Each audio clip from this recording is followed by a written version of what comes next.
Alert, America's dairy heartland is collapsing, and Washington is watching in silence. Tonight, we dive deep into a crisis, shaking farms, factories, and families to their core.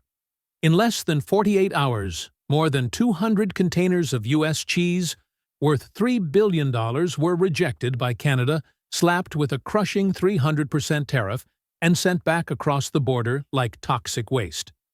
This isn't just a trade spat. It's a calculated takedown of American agriculture with devastating consequences for every shopper from Wisconsin to California. While grocery chains like Walmart and Target erupt into full-blown price wars, selling mountains of near-expired cheese for pennies, farmers are dumping millions of gallons of milk into the ground. Cold storage warehouses are overflowing. And still, the White House says, nothing. Silence. No negotiations, no emergency aid, no plan. But here's the shocking twist. Insiders say this disaster wasn't caused by Canada's retaliation alone. According to sources close to the International Dairy Foods Association, U.S. exporters knowingly flooded Canada with low-grade aging dairy products that other countries had already refused to buy. Canada simply enforced its long-standing quota and quality rules that have been in place since the 1960s, and hit back hard when America overstepped. The result? A supply chain meltdown that's left U.S. agriculture bleeding more than $7 billion in losses as of mid-2025. The fallout is brutal. Wisconsin, once the proud cheese capital of America, has seen hundreds of farms shutter since 2020. Families who have milked cows for generations are going bankrupt overnight. In a desperate attempt to cope, states are even considering buying surplus cheese just to give it away for free, an emergency measure unheard of in modern farming history. Yet while America spirals, Canada's dairy sector thrives under its strict supply management system, where growth hormones are banned, antibiotics are tightly controlled, and every shipment is traceable. By comparison, U.S. supermarkets are now quietly unloading returned hormone-treated cheese, with no labels, no warnings, and no transparency. Consumers think they're getting bargains, but experts warn these markdowns are nothing more than a liquidation frenzy of rejected products that failed international safety standards. And this is only the beginning. The European Union is already threatening $72 billion in retaliatory tariffs on American dairy unless Washington reins in its dumping practices. Japan, Australia, and even long-standing allies are reassessing whether they can trust U.S. agricultural exports. This isn't just a trade war, it's global trade isolation triggered by Washington's failure to act.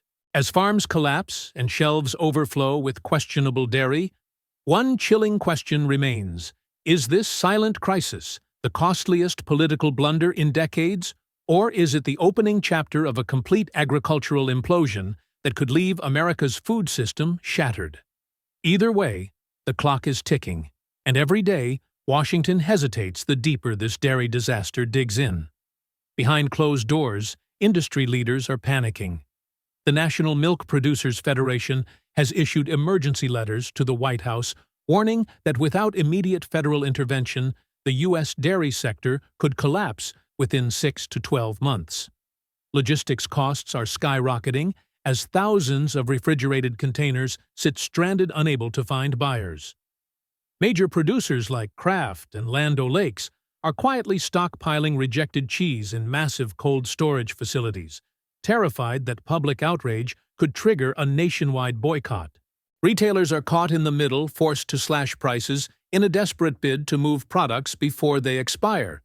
Yet Washington continues to deliver nothing but empty press statements. Meanwhile, Mark Carney, the man quietly credited with orchestrating Canada's retaliatory strike, has become a central figure in this economic drama. His influence in shaping Canada's aggressive trade policy has shaken America's dairy economy to its core, showing how vulnerable U.S. exports are to strategic calculated moves from foreign policymakers. This crisis is exposing deep cracks in the American supply chain. Since 2020, dairy farms have been disappearing at an alarming rate. Wisconsin alone has lost thousands of farms, and those still operating are drowning in debt.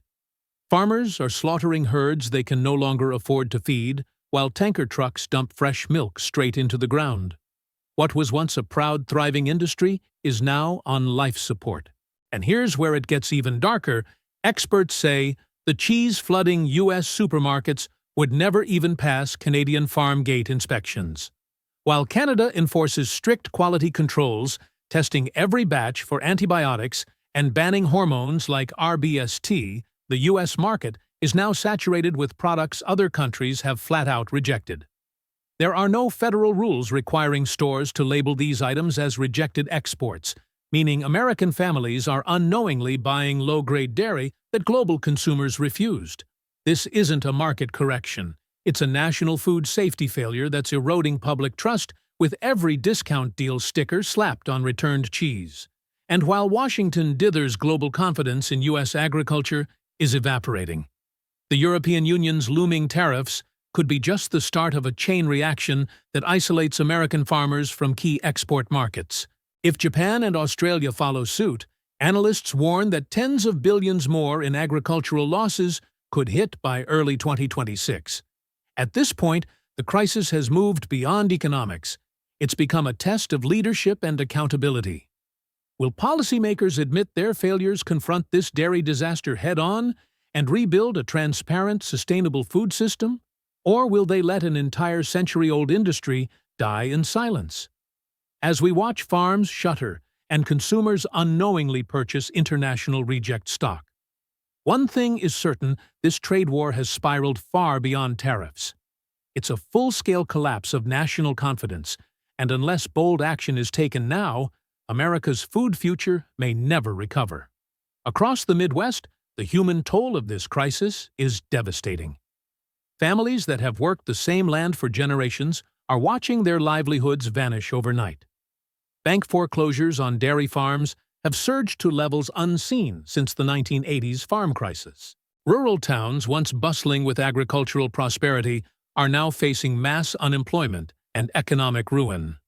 In Wisconsin alone, hundreds of farms have shut their doors in just 5 years, leaving behind empty barns and shattered dreams.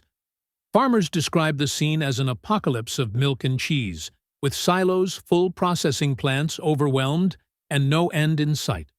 One farmer put it bluntly, "We're drowning in our own product while Washington sits on its hands." Yet despite these dire warnings, the federal government has refused to implement meaningful relief measures. No stimulus packages, no restructuring plans, no coordinated efforts to restore international trust. Instead, policymakers cling to the hope that market forces will somehow correct themselves, a gamble that experts say could wipe out the U.S. dairy industry entirely.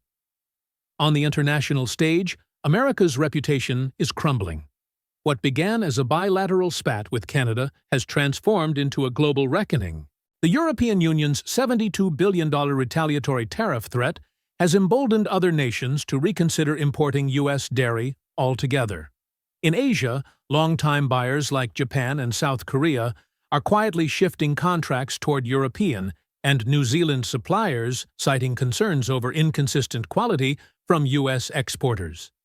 Even Mexico, once a cornerstone of U.S. dairy trade, has slashed imports dramatically, further straining an already collapsing market. At home, the crisis is reshaping consumer behavior in ways that could permanently damage the industry. Supermarket shoppers, initially thrilled by rock-bottom cheese prices, are beginning to ask tough questions. Food bloggers and independent watchdog groups are exposing how much of this discount dairy is actually old stock rejected internationally and rebranded for domestic liquidation. Calls for transparency and stricter labeling laws are growing louder, threatening to spark a nationwide backlash against major dairy brands.